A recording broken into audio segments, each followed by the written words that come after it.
Ya, di tahun baru ini banyak sekali kejutan ya, termasuk juga kedatangan ke Solo, di mana Egy Sujana dan juga DHL datang ke sana gitu ya. Kabarnya ada permintaan maaf, tapi ada yang bilang juga tidak ada permintaan maaf di sana. Agendanya apa dan apa yang terjadi di sana mungkin kita akan bahas bersama. Jadi mungkin momen tahun baru tuh memang belum saatnya maaf-maafan, nunggu lebaran. Baik, tapi kita akan bahas terkait dengan pengajuan restoratif justice dari Bang Egy dan juga Bang Damai Harilubis yang soan ke sana ya. Betul, sudah ada narasumber yang hadir di studio, ada Bang Petrus Celestinus, kuasa hukum Roy Suryo CS. Selamat pagi Bang Petrus. Selamat pagi. Sehat Bang? Sehat walafiat. Kemudian ada Bang Ade Darmawan, Sekjen Peradi Bersatu. Selamat pagi Bang Ade. Selamat pagi, Assalamualaikum warahmatullahi wabarakatuh. Waalaikumsalam. Ada Bapak Irjen Purnawirawan Arianto Sutadi, penasihat ahli Kapolri. Selamat pagi Pak Arianto. Sehat Pak Ari? Alhamdulillah. Alhamdulillah. Saya mau ke Bang Petrus dulu deh. Bang Petrus melihat ya, ini udah soan ke Solo, kemudian katanya mau ngajuin restoratif justice. Sebagai yang sama-sama satu rangkaian kasus nih dengan klien Anda, bagaimana Anda memandang ini? Ya, pertama karena isu yang terangkat itu adalah pertemuan silaturahmi, maka baik saya selaku pribadi atau rekan sejawat, karena kami kan sama-sama advokat toh, atau sebagai bagian dari rangkaian kasus ini, saya lihat itu hal biasa kalau orang silaturahmi, apalagi dalam rangka membangun hubungan sosial budaya yang supaya lebih, mungkin supaya suasananya nyaman. Tapi soal restoratif justice-nya gimana Bang? Itu juga secara aturan dimungkinkan, apalagi informasinya sejak 15 Desember kemarin mereka sudah ajukan. Secara aturan boleh, baik diajukan oleh tersangka atau oleh korban, bahkan polisi, penyidik pun bisa mengusulkan. Jadi secara aturan boleh-boleh saja. Rencana pertemuan di Solo kemarin sempat diinformasikan? Oh tidak, sama sekali kita tidak tahu. Ada apalagi informasi kenapa harus Pak Egy Sujana dan Pak Damai Harilubis kan punya kuasa hukum sendiri. Jadi kita sama sekali tidak tahu. Meskipun satu rangkaian ya, sama-sama tersangka dalam kasus yang sama. Tetapi dampaknya terhadap klien Anda apa kalau nanti restoratif justice? Ya tidak ada. Karena itu kan pilihan masing-masing. Apalagi persoalan yang sekarang ditangani Polda Metro Jaya ini kan persoalan pencemaran nama baik yang nuansa kepentingan pribadinya lebih besar.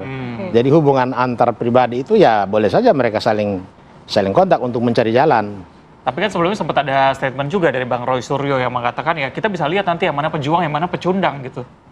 Oh ya, itu kan pendapat Pak Roy boleh-boleh saja toh, karena ini kan perjuangan yang mereka tempuh selama ini kan perjuangan untuk menyelamatkan kepentingan umum. Ya, kalau kita bicara kepentingan umum di satu pihak, yaitu yang diusung oleh 8 tersangka ini, dengan kepentingan laporan polisi Pak Jokowi, itu kan kepentingan pribadi berhadapan dengan kepentingan umum. Jadi kalau bicara restoratif justice, untuk mencari titik temunya kan terlalu jauh ketimpangannya. Bagaimana mencari titik temu yang satu kepentingan umum, yang satu kepentingan pribadi. Baik. Jadi kita tidak terpengaruh sedikit pun. Tidak terpengaruh. Bang Ade, dari perspektif organisasi advokat, apakah memang restoratif justice cocok untuk kasus ini? Ya, jadi dimungkinkan. Betul kata Bang Petrus tadi, bahwa itu dimungkinkan semua karena jelas ya. Dulu itu sebelum berlakunya KUHP baru, belum diatur di dalam KUHP baru. Sekarang sudah diatur. Nah, itu juga mengambil dari restoratif justice yang di Perka Polri. Artinya memang ada dasar hukum. Namun kita melihat kasus ini delik aduan absolut atau delik murni. Nah, kalau delik murni, dia yang berperan di situ adalah kepolisian. Artinya polisi sangat berperan di delik umum. Tetapi kalau di delik aduan absolut, maka pelapor dan terlapor. Nah, di sini nanti kita lihat apakah itu diajukan oleh pihak terlapor atau pelapor. Tapi biasanya yang terjadi bahwa itu pasti diajukan dulu oleh terlapor. Tapi benar kata Bang Petrus, nggak ada dampaknya terhadap klien lain yang satu rangkaian nih kasusnya. Nah, nanti di pengadilan tuh. Nanti di pengadilan akan kita lihat apakah status tersangka ini dihilangkan dan dia menjadi saksi atau seperti apa melalui gelar perkara tentunya nanti ya kan. Nah, nanti ada kesaksian mahkota tuh. Nah, kalau kesaksian mahkota itu nanti kita lihat apakah Bang Egy tetap pada konsistennya dia pada bahwa ini palsu dan lain-lain sebagainya, atau ini berbalik karena berdasarkan statementnya Bang Egy kan mengatakan bahwa kalau ada ijazah ya sudah case close kan gitu kan.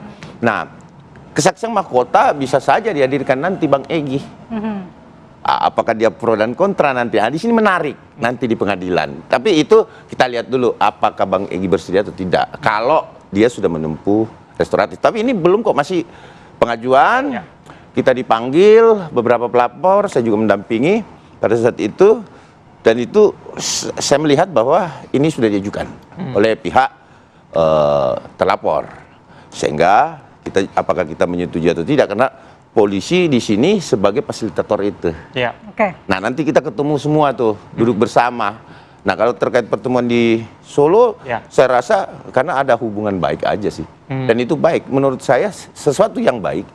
Kenapa kita nggak dukung? Oke, Bang, kita masuk ke pertemuan di Solo ini ya. Kan banyak informasi yang simpang siur. Coba kita klarifikasi begitu ya. Kabarnya ada 2 polisi aktif yang juga ikut ke sana. Benar apa nggak, Bang? Ya, kalau saya sempat berkomunikasi dengan Bang Darmijal ya. Bang Darmijal itu di Rejo, relawan Jokowi. Jadi saya bahwa itu tidak ada kok. Mereka aja. Tapi apapun itu kan isu selalu digoreng. Ya, ada polisi lah. Bayangin ngelihat ijazahnya saja masih bermasalah fotonya. Makanya kita konfirmasi. Iya, artinya tidak ada memang Bang Roy, ya mohon maaf nih Bang Petrus, tidak ada niat baik untuk. Jadi siapa aja sebenarnya yang hadir di pertemuan itu, Bang? Ya kan ada Bang Darmijal, kemudian sekjennya, kemudian ada Bang Egy, terus ada Damai Hari Lubis. Ini informasi ya yang saya dapatkan langsung yang memfasilitasi pertemuan tersebut. Oke. Iya kan? Cuman mereka aja dengan Sudah direncanakan dari kapan, Bang? Karena untuk katanya sih Desember mereka menentukan rapat. jadwal kan nggak cepat ya. Desember kayaknya.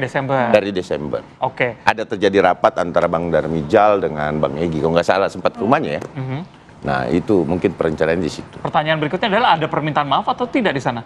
Nah, permintaan maaf itu adalah salah satu syarat mungkin di restoratif justice. Ya. Tapi dalam pertemuan kemarin, apakah sudah atau belum? Tentu chemistry dulu dong. Niatnya dulu dong. Ya kan? Atau sudah tapi belum?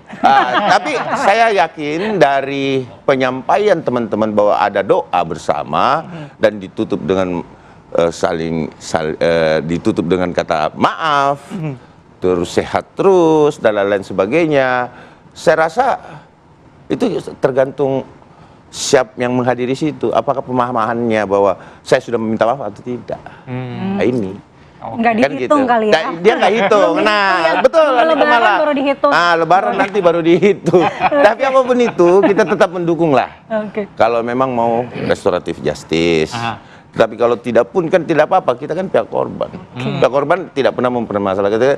Yang nggak bisa tidur kan sebenarnya para tersangka, bukan para pelapor kan. Kan itu. Baik, Pak Arianto, ini kan kabarnya berkas-berkas sudah P19 ya, atau hampir P19, Pak? Belum. Jadi belum sampai sana, tahap 1 ya? Yang saya dengar berkasnya sudah dikirim, tapi untuk yang 3 itu ya, saya nggak tahu semua apa enggak. Sudah dikirim, itu namanya berkas dikirim ke jaksa. Nah, prosedurnya nanti jaksa akan meneliti apakah itu memenuhi syarat untuk cukup alat buktinya apa tidak, untuk bikin dakwaan.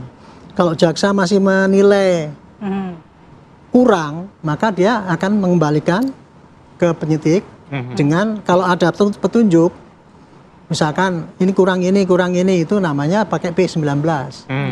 Petunjuk yang harus dilengkapi oleh penyidik, misalkan periksa si A, si B, si C dan sebagainya, kurang bukti ini dan sebagainya. Nah, nanti kemudian dalam waktu 14 hari penyidik melengkapi akan dikirim kembali. Kalau itu lengkap berarti itu memenuhi syarat, silakan P21 namanya, pemberitahuan bahwa itu lengkap dan itu nanti barang bukti akan diserahkan ke jaksa itu selanjutnya begitu. Itu kurang lebih prosedurnya baru sampai situ untuk saat ini gitu ya. Lalu bagaimana sementara prosedur kelengkapan berkas itu hingga P21 ada kemudian pengajuan restoratif justice, apakah akan mempengaruhi proses? Nah, mungkin saya ingin terangkan ya apa artinya restoratif justice ya. restorasi justice itu adalah suatu sistem ya, sistem penyelesaian sengketa hukum. Kalau dulu kita itu sistem yang dianut di dalam KUHP dulu itu ya, itu pakai tidak kepada restorasi justice. Artinya apa? Bunyinya penyidikan aja kan gitu. Mencari alat bukti selengkap-lengkapnya untuk bikin terangnya perkara dan untuk menemukan tersangkanya. Dulu konsep hukum kita itu kalau ada terjadi sengketa di masyarakat itu, apalagi nanti berakhir pada hukum, maka adalah cari tersangka dan dihukum supaya ini jera kan gitu. Restorasi justice konsepnya beda.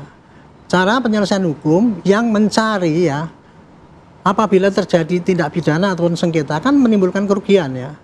Maka nih sasaran daripada penyelesaian itu adalah asalkan kerugian masyarakat itu dikembalikan dan kemudian yang tadinya bersengketa itu kemudian saling damai, itulah sasaran daripada hukum. Jadi nggak perlu menghukumkan orang, kurang lebih gitulah. Nah kebetulan restorasi justice itu dulu pakai KUHP yang lama belum diatur itu, nggak ada aturannya itu. Tapi sekarang diatur, ditegaskan bahwa restorasi justice bisa diterapkan baik di tingkat penyelidikan, di penyidikan maupun penuntutan. Nah sekarang ini sengketa ini kan yang terjadi kan sangat complicated, bukan antara A dan B.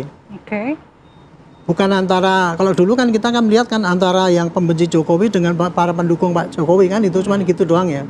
Tapi kan sekarang itu ada 8 kan itu. Ada berapa ya? Ya 8 ya sekarang yang mengerucut. Ini masing-masing sudah beda-beda nih. Klasternya beda-beda. DHL itu kemarin saya lihat di TV. Yang penting saya tuh jangan dimasukkan di tersangka, kan gitu kan. Kemudian Pak Egy Sujana, saya nggak mau minta maaf kan gitu kan. Nah itulah, jadi menunjukkan bahwa dari sengketa yang sekarang ini tadinya tuh hanya dua kubu bulat gitu ya, dimana kubu yang satu ini memaksakan bahwa saya ini benar karena saya penelitian gitu kan. Ini sehingga saya nganggap itu biasanya Pak Jokowi itu palsu gitu kan. Sementara yang sini kan enggak, lewat hukum kan gitu kan. Tadinya kayak gitu, tapi belakangan ini setelah kasusnya diproses dengan hukum dan sudah sampai pada ujung, sampai pemidana, rupanya ada yang sadar juga ini bahwa, karena seperti ini tadi Pak, DHL tadi, yang penting saya nggak mau masuk itu tersangka, kan. Kemudian Pak Egy Sujana dulu kan ngomongnya asalkan sudah ditunjukkan close kan gitu kan. Betul. Jadi kan beda-beda itu masing-masing.